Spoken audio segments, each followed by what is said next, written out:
هي الحلقات تحفظني بآيات من القرآن، هي الحلقات تملأني بحب المصطفى العدنان، هي الحلقات تحفظني بآيات من القرآن، هي الحلقات تملأني بحب المصطفى العدنان، وأخلص نيتي دوما لرب واحد ديان بروح ملؤها طهر. Sure Luqman tefsiri 27. ayetten başlayıp okuyayımız inşallah. Bismillah, elhamdülillah, esselatu vesselam ala Resulillah. Esselamu aleyküm ve rahmetullahi ve berekatuh. Tüvende diktanlağa İbn Kesir rahimahullah'ın Kur'an-ı Kerim tefsiri Uygurca tercümesi Luqman suresi 27. ayetinden başlayıp okuyayımız inşallah. Euzubillahimineşşeytanirracim. Eğer yeryüzüdeki daraxtlarning hammasi qalam bo'lgan, dengiz siyah bo'lgan, uning yana 7 dengizning siyasi qo'shilgan taqdirdimi, Allohning so'zlarini yezib tugatkili bo'lmaydi. Allah haqiqatan g'olibdir, hikmat bilan ish qiluvchidir. Ey insonlar, sizlarning dastlabda yaratilishinglar, o'lgandan keyin terildirilishinglar faqat bir odamning yaratilishi, bir adamның terildirilishiga o'xshashdir. Allah haqiqatan bandalarning so'zlarini anglab turg'uchidir, amallarini ko'rib turg'uchidir. Allah Taolaning so'zlarining sanab tugatkisiz ekanligi to'g'risida.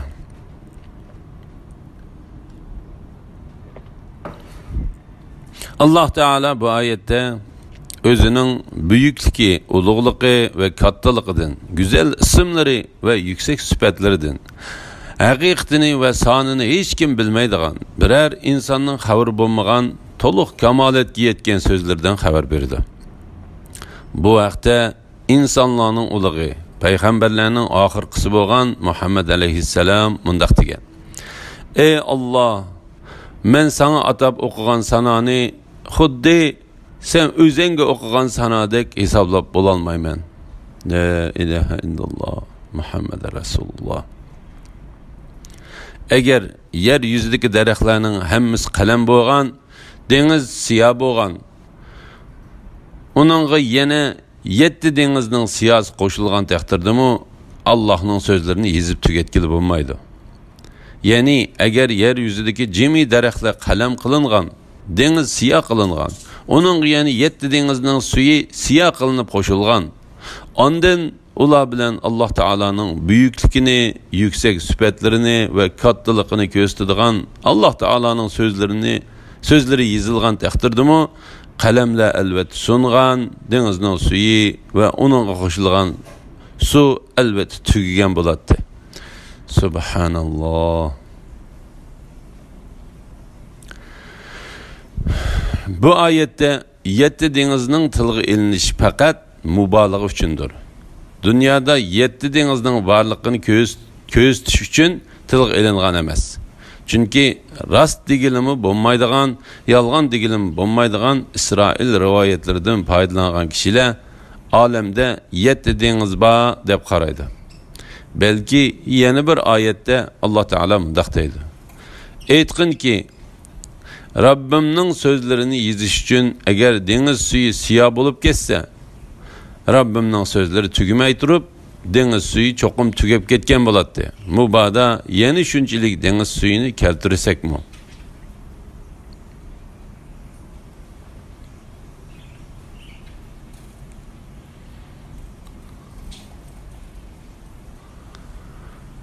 Allah Taola'nın yana shunchalik degan bu so'zidan faqat yana bir dengiz suyi deganlik maqsad qilingan emas.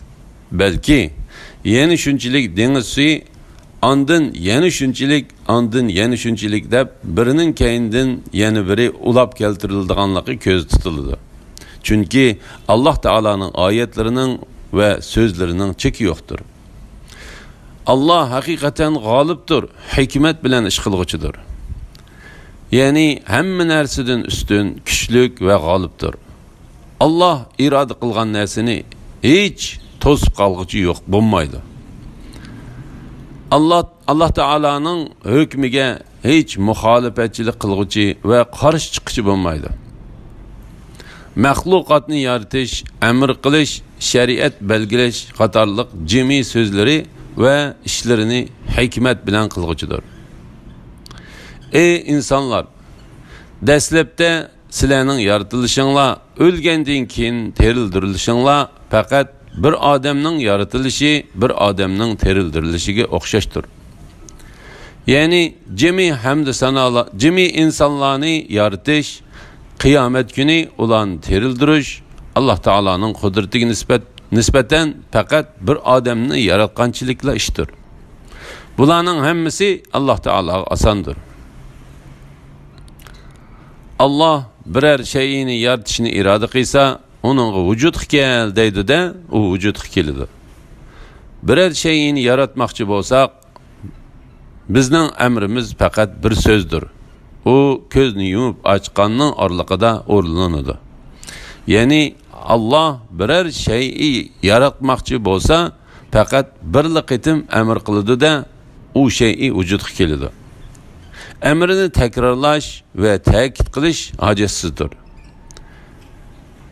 Bir seyhe, yani İsrafil'nin sur çilişi, avaz bilenle ula, yani cimi halayık yer aslıdan ziminin üstüge çıkıp kalıdı. Allah hakikaten bendilerinin sözlerini anlap durgucudur. Emellerini körüp durgucudur. Yani Allah Teala'nın ulanın sözlerini anlap, emellerini körüp duruşu, bir adamның sözünü anlap, emelini körüp durğuna o'xshashdir.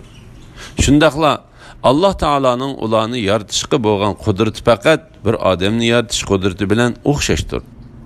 Ey insonlar, sizlarning dastlabda yaratilishinglar, o'lgandan keyin terildirilishinglar faqat bir adamning yaratilishi birer adamның terildirilishiga o'xshashdir.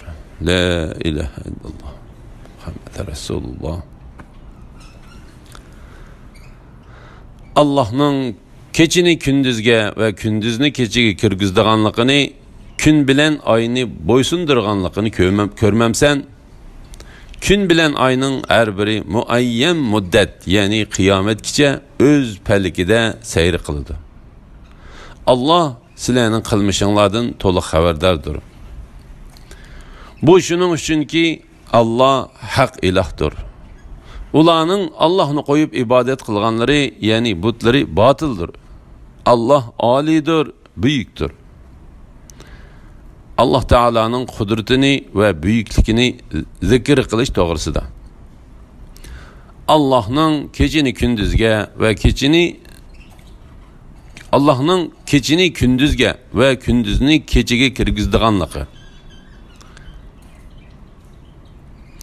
Ya'ni kechidan kunduzga elib berdi. Shuning bilan kunduz uzrab, kech qisqaraydi. Bu yoz faslida bo'lib, kunduz nihoyat uzraydi. Ondan kunduz kemishga boshlab, kechi uzraydi. Kunduz qisqaraydi. Bu qish faslida bo'ladi. Kun bilan oyni bo'ysundiradiganligini ko'rmamsan. Kun bilan oyning har biri muayyan muddat, ya'ni qiyomatgacha o'z palligida sayr qiladi.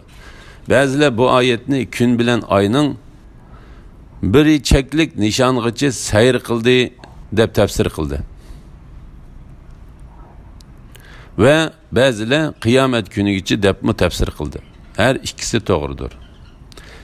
Cheklik nishong'icha degan so'zga Sahih Buxoriy va Muslimda rivoyat qilingan Abu Dar radhiyallohu anhuning hadisi bilan dalil ko'rsatildi.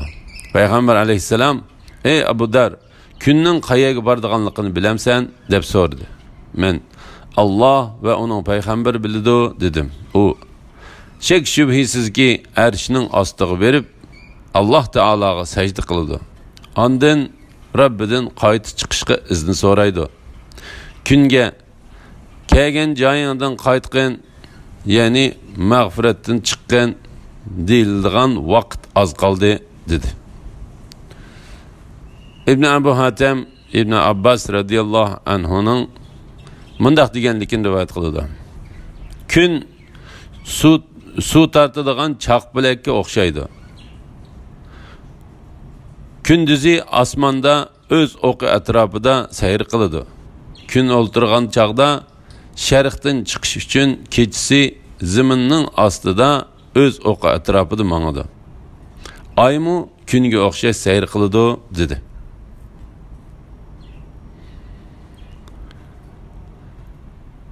Allah sizlarning qilmishinglardan to'liq xabardardir. Allah Teala bu vaqtda mundaq deydi. Bilmemsenki Allah osmon zimindagi narsalarni bilib turdi.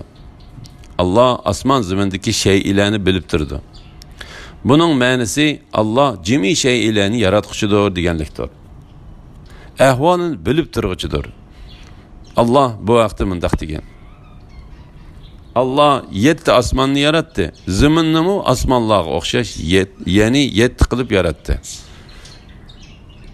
Bu shuning uchunki Allah ilahdır. Ularning Allah'ni qo'yib ibodat qilganlari, ya'ni butlari batildir. Ya'ni sizlarning Alloh taolaning haqiqiy mavjud, haq iloh ekanligini, Alloh taoladan boshqa hamma narsaning batil ekanligini isbotlashinglar uchun Alloh taolaning dalil pakitlari sizlarga haqiqatan oshkor bo'ldi. Allah haqiqatan o'zidan boshqa narsadan behojatdir. Her narsa Allah Teala'ga muhtaçdır.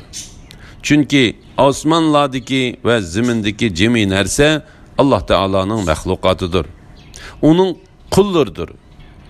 Ulardan birersimu Allah Teala'nın iznisiz zarra chaqliq narsani midirlatishga qodir emas. Agar butkul ahli zimin bir tal chivin yaratishga to'plangan taqdirdimi, uni albatta yarata olmaydi. Bu shuning uchunki Allah ilahdir. Ularning Allohni qo'yib ibodat qilganlari, ya'ni butlari batildir. Allah olidir, buyukdir. Ya'ni Allah Taoladan oli hech narsa yo'qdir. Allah har qanday narsadan buyukdir ve hamma narsa Allah Taolaga bo'ysunguchidir. Allah Taolaning buyukligiga selishtirilganda, Allah Taolaning buyukligiga selishtirganda arzimasdir. La ilahe illalloh Muhammed Resulullah.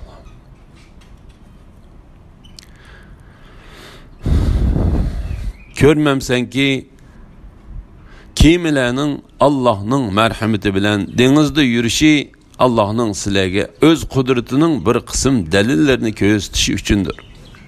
Bunun da her bir savr kılgıcı, şükür kılgıcı bende üçün hakikaten çoğun ibret var.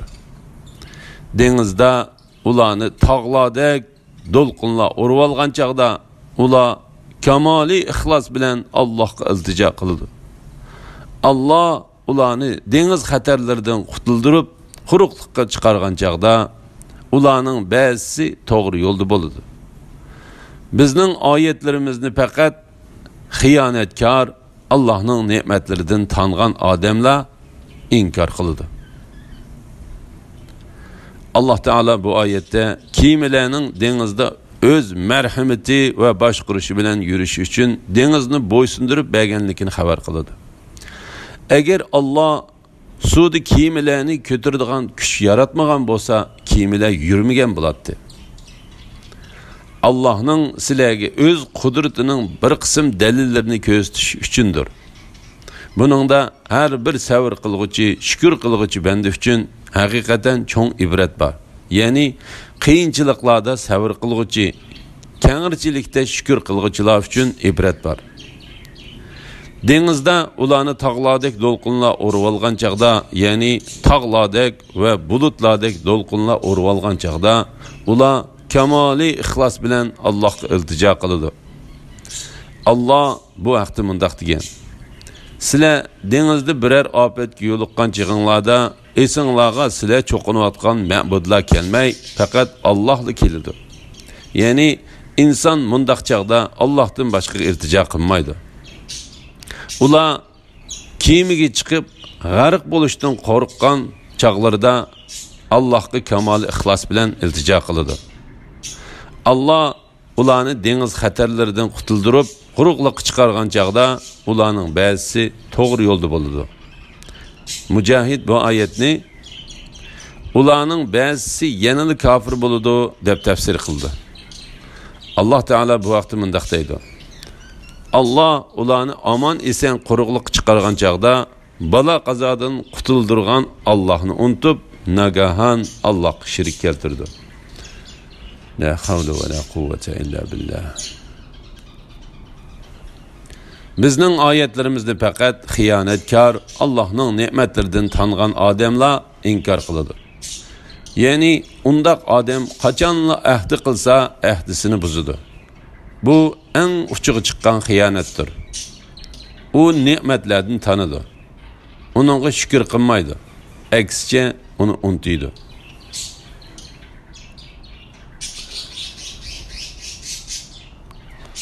Ey insanlar! Rabbinglarga buyruqlarini o'rinlash, men'i qilgan ishlardan cheklanish bilan taqvodorlik qilinglar. Shundaq bir kundan qo'rqinglarki, u kunda ota bolasiga asqatmaydi. Balimi otasiga asqatmaydi. Allohning va'dasi haqiqatan haqdir. Sizlarni hargiz dunyo tirikchiligi mag'rur qilmasin. Shaytonning sizlarni Allohning aposining kengligi bilan mag'rur qilishiga yo'l qo'ymanglar.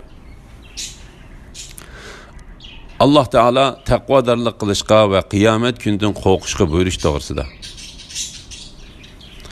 Alloh taologa taqvodorlik qilishga va qiyomat kunidan qo'rqishga buyurish to'g'risida. Allah bu oyatda insonlarni qiyomat kunidan ogohlantirdi. Ularni Alloh taologa taqvodorlik qilib, Alloh taolodan va qiyomat kunidan qo'rqishga buyurdi. Qiyomat kuni shundaq bir kundirki, ota bolasiga asqatmaydi. Ya'ni agar otasi bolasi uchun o'zini fido qilmoqchi bo'lsa-mu, bu uningga qabul qilinmaydi. Shundaqla balami otasi uchun o'zini fido qilmoqchi bo'lsa-mu, bu uningdan qabul qilinmaydi. Ondan Allah ularga va'z nasihat qilib mundaq deydi: Sizlarni hargiz dunyo tirikchiligi mag'rur qilmasin. Ya'ni dunyodagi xotirjamlik sizlarni oxirat yurtidan g'aflat qoldirmasin. Shaytonning sizlarni Allohning afsusining kengligi bilan mag'rur qilishiga yo'l qo'ymanglar. Shaytonning sizlarni Allohning afusining kengligi bilan mag'rur qilishiga yo'l qo'ymanglar. Shayton haqiqatan odam avlodini mag'rurlantirdi. Uningga yolg'on va'dalarni qildi. Uningga xom xiyol qildirdi. Lekin u hech narsaga igdorchilik qila olmaydi. Balki u xuddi Alloh taolo mundaq degandek bo'ladi. Shayton ularga yolg'on va'dalarni berdi va ularni xom xiyolga soldi. Ya'ni amalda ishga oshmaydigan orzularni ko'ngliga soldi. Shayton ularga faqat yolg'onni va'da qiladi. Sura Nisa 120-oyat. La ilaha illalloh. Vahb ibn Munabba mundaq deydi. Uzayr alayhissalom mundaq degan: Qavmim yo'liqqan balani ko'rgan chig'imda qattiq qayg'urdim. G'emim ko'paydi, uyqum qochdi. Rabbimga yelinib duo qildim, namoz o'qidim, ro'za tutdim. Men shu yalvurish bilan yig'lab turgan bir vaqtda Jibril keldi. Men uningga siddiqlar, ya'ni yuqori darajalik payg'ambarlar va shahidlarning ruhlari gunohkorlarga, ota-onalarning ruhlari farzandlarga shafaat qila olamdi. Menga buningdan xabar bergin. Siddiqlarning ruhlari gunohkorlarga, ota-onalarning ruhlari farzandlarga shafaat qila olamdi. Menga buningdan xabar bergin dedim. Jibril: Shek shubhisizki qiyomatda adil hukm chiqariladi. Podshohlik oshkor bo'ladi. U kunda biror ishga ruxsat qilinmaydi. Alloh taolaning ruxsatisiz bir odam so'z qilmaydi. U kunda ota bolasi uchun, bola otasi uchun, qarindosh qarindishi uchun, qul xo'jayini uchun jazolanmaydi. Bir odamga boshqa bir odam ko'ngil bo'lmaydi. Qayg'usi uchun qayg'urmaydi. Uningga hech kim ish og'ritmaydi. Har qanday odam o'ziga ish og'irtadi. Bir inson yana bir inson uchun jazoga tortilmaydi. Her odam o'z g'imi bilan bo'ladi. Yig'isini o'zi yig'laydi. Gunohi o'ziga yuklanadi. Uning gunohini boshqa biri ustiga ola olmaydi, deb javob berdi. U bu hadisni Ibn Abu Hatim rivoyat qilgan. La havla va la quvvata illa billah. La ilaha illalloh. Qiyomatning bo'ladigan vaqti to'g'risidagi bilim haqiqatan Allohning dargohidadir.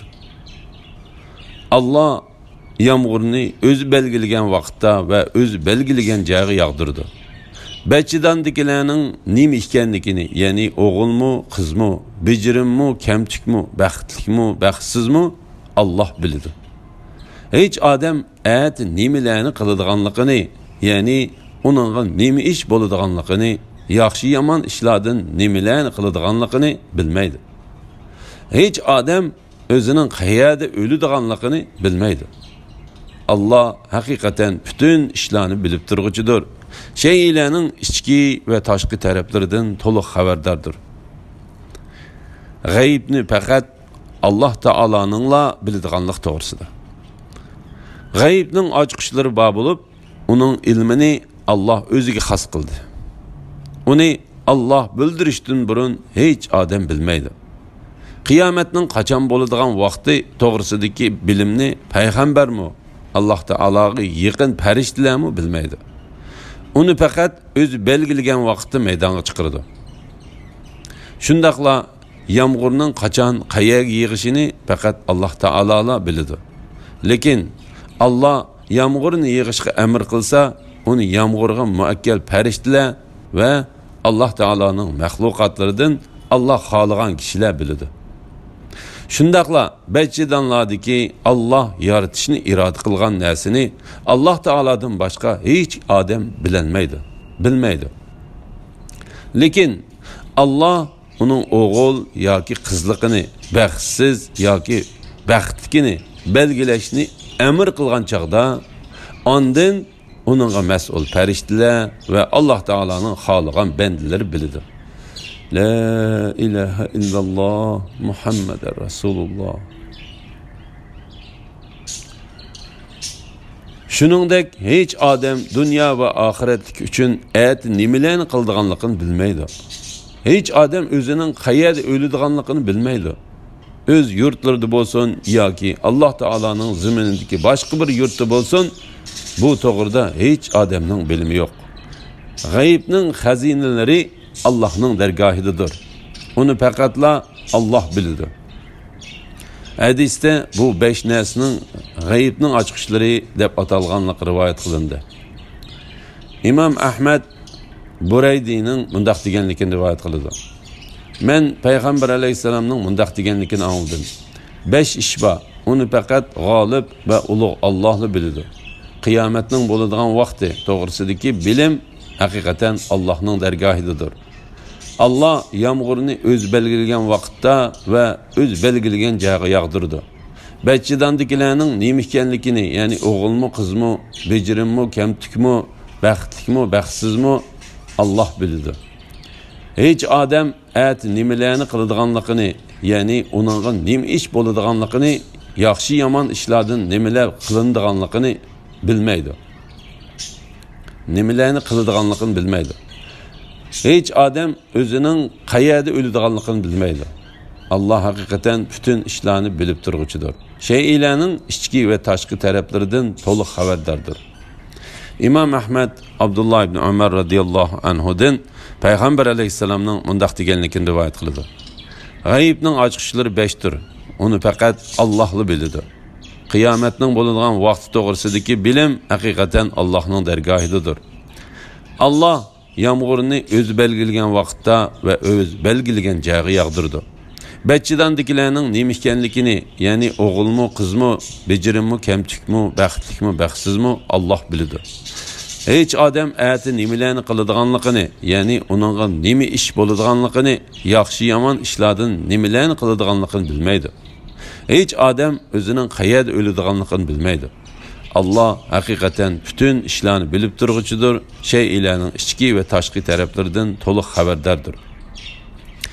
İmam Buxoriy tafsir babida yana Abdullah ibn Umardan Payg'ambar alayhisalomning mundaq deganligini rivoyat qiladi. G'aybning ochqichlari 5 tir. Ondan u bu oyatni o'qidi. Qiyomatning bo'ladigan vaqti to'g'risidagi bilim haqiqatan Allohning dargohidadir. Allah yağmurunu özü belgilegen vaqtda ve özü belgilegen joyga yağdırdı. Bachchidandikilarning nima ekanligini, ya'ni o'g'ilmi, qizmi, bejirimmi, kamchikmi, baxtlikmi, baxtsizmi Alloh biladi. İmam Buxoriy Abu Hurayra radhiyallohu anhuning mundaq deganligini rivoyat qildi. Payg'ambar alayhisalom bir kuni kishilar orasida turadi. To'satdan bir odam uning yeniga kelib, "Ey Allohning payg'ambari, iymon degan nima?" deb so'radi. Payg'ambar alayhisalom Alloh taologa, Allohning farishtalariga, kitoblarga, payg'ambarlarga, Alloh taologa muloqot bo'lishga ishonishning va qiyomat kuniga ishonishing iymondir deb javob berdi. Alloh taologa muloqot bo'lishga ishonishing ve kıyamet günü işinişin imandır deb cevap verdi. O adam, ey Allah'ın peygamberi, İslam degen nima o? Dedi. Peygamber aleyhisselam, Allah Teala'ga ibadet kılışın, Allah Teala'ga hiç nersini şirik keltirmezlikin, namaz okuşun, her zakatını ada kılışın ve Ramazan'ın rozasını tutuşun İslam'dır dedi. O adam, ey Allah'ın peygamberi, ihsan yani yaxşılık degen nima o? Dedi. Peygamber aleyhisselam, sen Allah Teala'ga goya, sen Allah'ını körüp tuğandek ibadet kılışın ihsandır. Eğer sen Allah Teala'nı körmesen mi? Allah seni hakikaten körüp durdu, dedi. O adam, ey Allah'ın peygamberi, kıyamet kaçan buludu, dedi. Peygamber aleyhisselam, kıyametinin kaçan buludağanlıqıdan soralğıcı, sual sorğıcıdan bilimlik emas. Lekin men sana kıyametinin alametlerden sözlep bereleymen. Kaçanki didek hocayinini tuğsa, yani kızı anısını başkurduğun ve hizmetigi salıdığın zaman kelse, manı bu kıyametinin alametidir. Kaçanki yalan ayak, yalan töş, yani uçsuğa kiyim tipip kiyelmegen qarı qo'saq bilimsiz kişiler insanlarga başlık bolsa, mana bu kıyametinin alametidir. 5 iş var. Onu fakat Allah Teala biladi.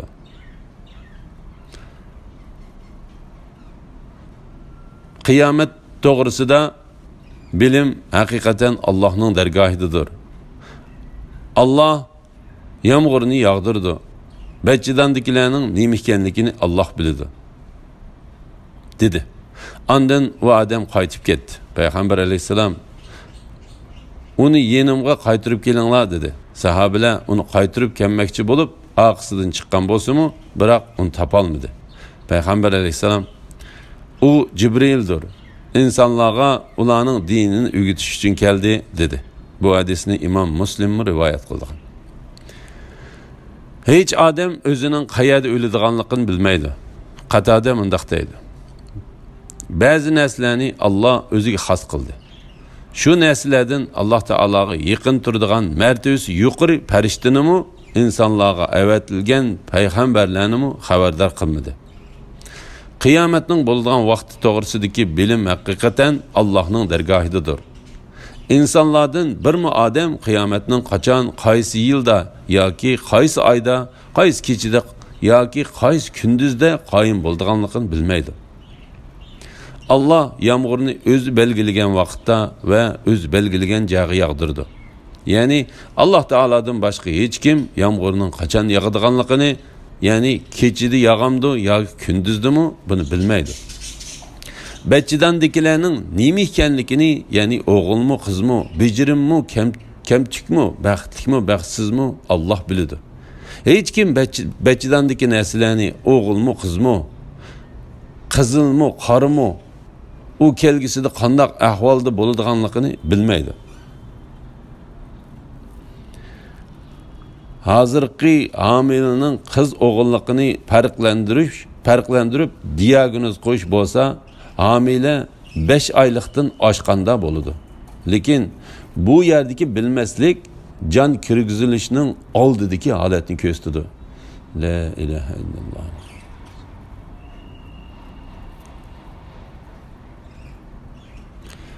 Hech odam aytin nimalarni qiladiganligini, ya'ni uningga nima ish bo'ladiganligini, yaxshi yomon ishlardan nimalarni qiladiganligini bilmaydi. Ya'ni yaxshi ish qilamdi yoki yomon ish qilamdi, buni bilmaydi. Ey odam avlodi, sen qachon o'lishingni bilmaysan. Ayt o'lib qolamsan texe. Ayt sana musibat yetishi mumkin. Sen bunu bilmaysan. Hech odam o'zining qayerda o'ladiganligini bilmaydi.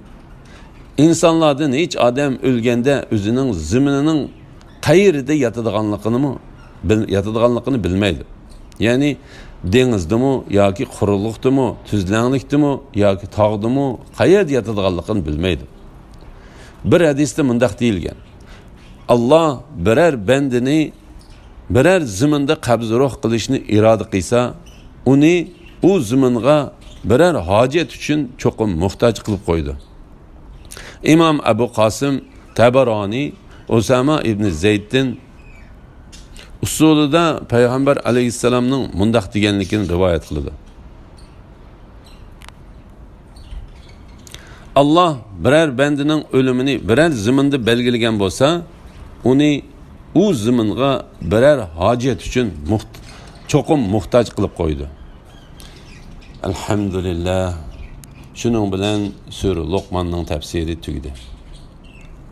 Cemi madhiye ve hamd sana alemlerning Rabbi Allah Taala xosdir. Kelar qitimda Sura Sajda 1-oyatidan boshlab o'qiymiz inshaalloh. Ve sallallahu ala Muhammad ve ala alihi ve sahbihi ecmaîn. Esselamu aleyküm ve rahmetullahi ve berekatuhu.